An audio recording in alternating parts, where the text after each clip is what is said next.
Next week, the Camping World Truck Series heads to the Chicagoland Speedway. Last year, Kyle Busch won the inaugural race for the trucks in the Windy City. With the points race heating, in whose favor will the wind blow this time? Chris Devoto hosts the setup starting at 8:30 p.m. Eastern, followed by flag-to-flag coverage, only on Speed. Again, that's August 27th, Chicagoland 225. The doubleheader, ARCA and trucks. I tested a truck at Chicago one day, and it was absolutely the fastest I'd ever felt I'd gone in my whole life. I tested a truck there as well. You get down in the corner, and you just have to speed up, it feels like, and that's what these guys will have to do for 225 miles. Ray Dunlap. Todd Bodine came to the pits at lap 132. He was very loose in, really tight off. He tried to adjust it with brakes, but it wasn't doing it, so they needed to pit. They adjusted the right rear shock, put wedge in it, changed the track bar, and air pressure in the right rear. All on a short track. Other than that, they did nothing. Sounds like a Hail Mary, doesn't it? Didn't even touch it. Green flag back in the air. Kyle Busch, Timothy Peters, 1 and 2. I think they flung one up, hoping that that would fix that 30 truck. We'll certainly see if it does or not. Elliott Sadler still in contention in the 2. Now Johnny Sauter in the 13 goes to the outside, trying to take third away. We heard some radio chatter, Rick, during the break there where Kyle Busch said he's really loose. He said if we do pit, I need an adjustment, but he can't pit, can he, Phil? No, I don't think so, especially with 60-some laps to go. No way can he give up the lead with 16 trucks on the lead lap, I don't think. No, Mike Skinner has fresher tires. He pitted around lap 110. He is certainly, or excuse me, around lap 90-some, and he certainly made his way back into the top 10. So maybe Skinner does have a strategy here that he can contend with. You can see him on the outside there, racing behind Ron Hornaday and Brad Keselowski. How about these guys racing for the 6th position? Both of them had their troubles. Brad had to make an unscheduled pit stop, lost a couple laps after a near spin. Ron Hornaday did spin, did make contact with the wall, got a lucky dog, and they're here battling for the 6th spot. Yeah, 3 lucky dogs between those 2 drivers. Todd Bodine was on pit road. Again, they threw everything they had at that truck to try to make it better. Amarola is trying to hold off Todd. Todd on the fresher tires is probably going to be able to make that move. Don't you think Kyle Busch's guys are watching this 30 truck of Todd Bodine? They knew how Todd was able to run before the caution flag. He came in and got fresh tires. They're going to keep an eye on him. If he marched straight to the front, then I think they would rethink that maybe coming in on the next caution flag. But it doesn't look like Todd is going to be able to just drive there with ease. No, I don't think so. I don't think that truck is like Todd wants it. I think when we talked to him after qualifying, he didn't like his truck and it's not handling right. You can see it's just really tight in the center of the corner. He said to compound that, it was wanting to spin out loose on entry. So that's a bad combination. And you can see Todd's new tires aren't doing anything for him versus Eric Almirola. And I think this is a good sign for Kyle Busch and guys that are staying out on tires. They don't see big moves by guys that have come to pit road. Skinner had a really fast truck. He was able to hold the lead earlier against Kyle Busch. Right now he's up to the 8th spot, but it isn't like he's making moves every lap. Still there. Kyle Busch still able to run a 16:33 that last lap. That's very, very quick around this racetrack with this many laps on their tires this long into a run. Bodine Starr continue to battle for the 10th spot. Starr has it. Bodine trying to take it away. Battles back on the outside. Starr comes back down on the bottom of the racetrack. Gets side by side with Todd Bodine. You know, it's got to be a little confusing for Todd and that team. They've been so solid, so good every week. But here at Bristol, they just missed it. They can't get the thing to handle right. This is for second. Timothy Peters holding on to it. Elliott Sadler just behind him. What are they saying with the 17 team, Adam? Well, tonight is an evening they feel like they have an opportunity to pick up some ground in the points. 6 consecutive top 10 finishes for Timothy Peters, including that runner-up last week at Darlington. But Todd Bodine has been so hot, he's not been able to gain any ground. The spotter just told Timothy, you might want to adjust your line. Elliott Sadler is doing something different, and he's a little bit faster than you, Ray. Adam, when we look at the record books, there are 3 drivers who have won in all of NASCAR's top series here at Bristol. That would be Kyle Busch, Carl Edwards, and Mark Martin. But keep in mind, guys, no one has ever won all 3 races on the same weekend. I asked Kyle Busch earlier today if he thought he had a shot at doing that this week. He said absolutely, and I always believe that we have that shot. But realize Elliott Sadler and Brad Keselowski will also be doing the triple. Kyle said he thought Brad was his biggest obstacle racing in the Nationwide Series here on Friday night. Well, I like the looks of this 2 truck with 50 laps to go. We heard Kyle Busch talking that he's loose. He wants an adjustment. Elliott Sadler's just seemingly getting better and better with each lap. Having trouble, obviously, making his way underneath Timothy Peters. Timothy's a fast truck. But if he could grab that spot from Timothy, he might go up there and battle Kyle Busch. Kyle Busch now has a 1.6 second lead over Timothy Peters. So a big lead for Busch on his way to 3 in a row at Bristol.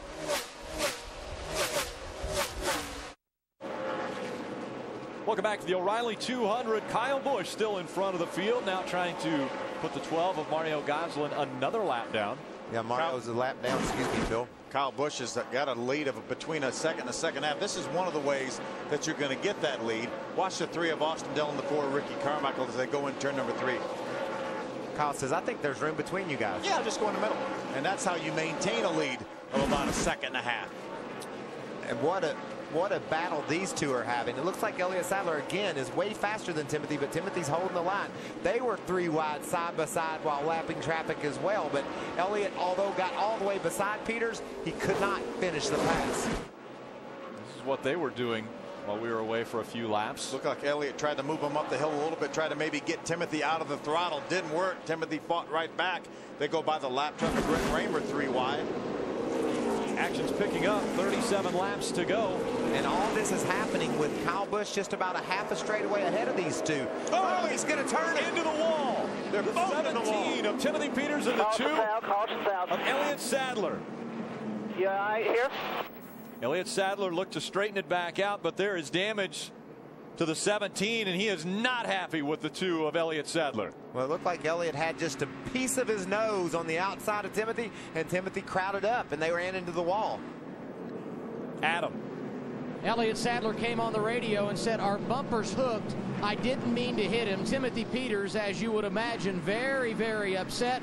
Jeff Hensley, the veteran crew chief, came on the radio, reminded his driver to calm down. The crew is on the wall preparing to pit, and they have asked the folks on the spotter stand to try and look at Timothy Peters' truck to have a better idea of what they will need to do when he does, in fact, make a pit stop. Yeah, I'm a little bit worried about that right front tire rubbing. It looks like to me like the 17 probably needs to come to pit road. I'm not sure Elliott's going to have to come to pit road, Michael. Yeah, I like what you're saying, Phil. If I'm 17, I come. If I'm 2, I think I stay out there. And there goes the 17 to pit road. Check this out. Elliott has a little bit of a run, a little bit of momentum. And he just had that momentum. When Timothy pulled up in front of him, he just ran in the back of him. I don't think it was a situation where Elliott said, I'm going to run up here and run in the back of him. He just came on him a little bit quick here.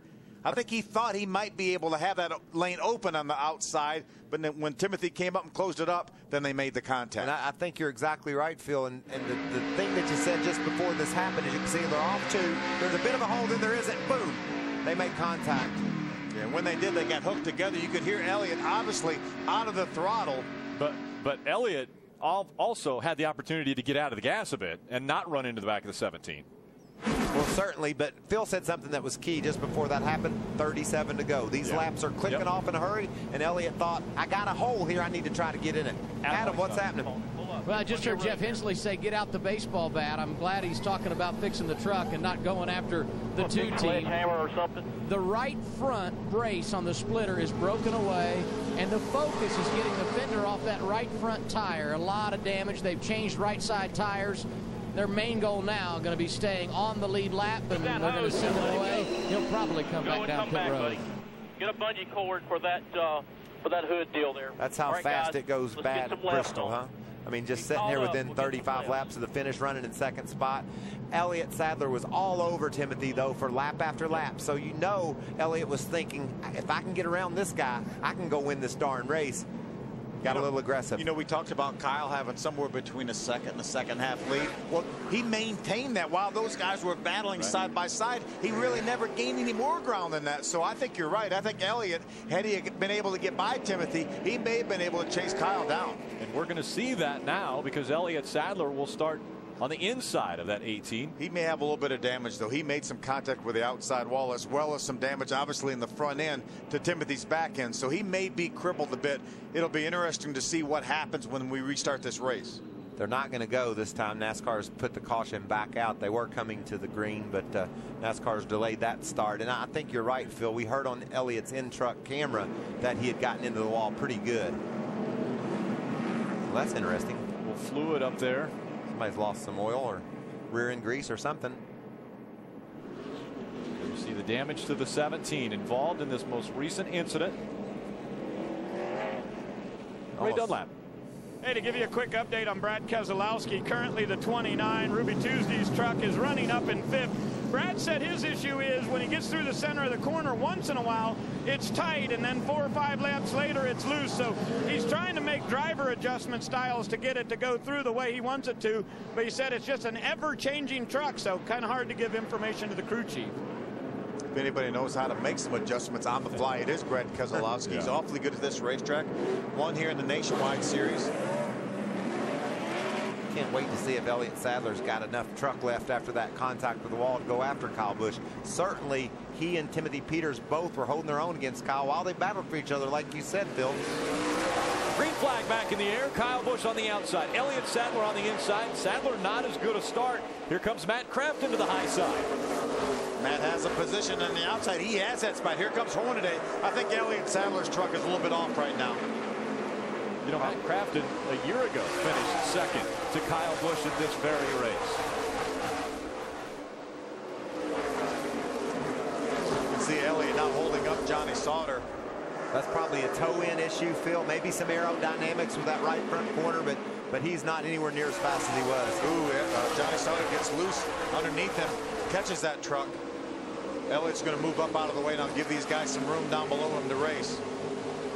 Yeah, if you don't move up, somebody will knock you up out of the way, that's for sure. Like a good corner for Elliott Sadler. He moved to the top and was able to drive away from Johnny a little bit. Johnny again sideways. So Sauter having a hard time keeping the truck pointed the right direction. See David Starr looking down on the inside of Johnny Sauter as those guys battle with Elliott Sadler. Great run for David Starr tonight. Riding along in the 6th spot, challenging for the 5th place with Johnny Sauter.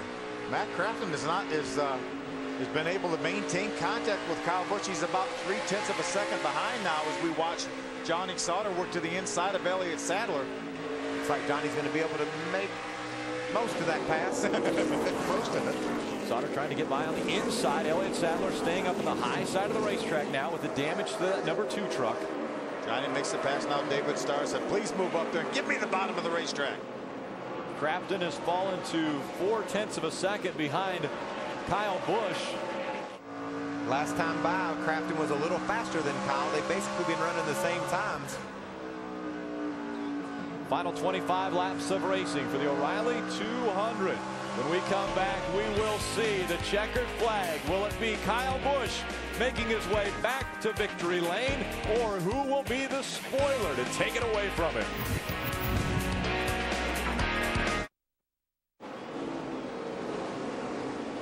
Surprisingly, we're still under all the caution. Just comes out now for the 2 of Elliott Sadler. He got into the wall in turn 3 and 4. The caution just coming out. So a difficult night for Elliott Sadler. Tough break for Elliott Sadler. His truck was obviously not right after the contact with Timothy Peters. But man, he was racing for the lead when he went down. You can see here he goes down into turn 3. Right front tire blows out. Up to the wall he goes. Brad Keselowski does a nice job avoiding him. He's in a fierce battle with Mike Skinner and Eric Almirola. I mean, another look as he gets down in turn number 3. Turn 3, there's the demise of Elliott Sadler tonight. That's where he and he and Timothy Peters got together, and now his right front tire goes flat. That's a helpless feeling, huh, Phil? Yeah, it sure is. And fortunately, I don't think he didn't make as much contact as he could have. So on to pit road goes the 2 of Elliott Sadler. Kyle Busch. The laps are winding down.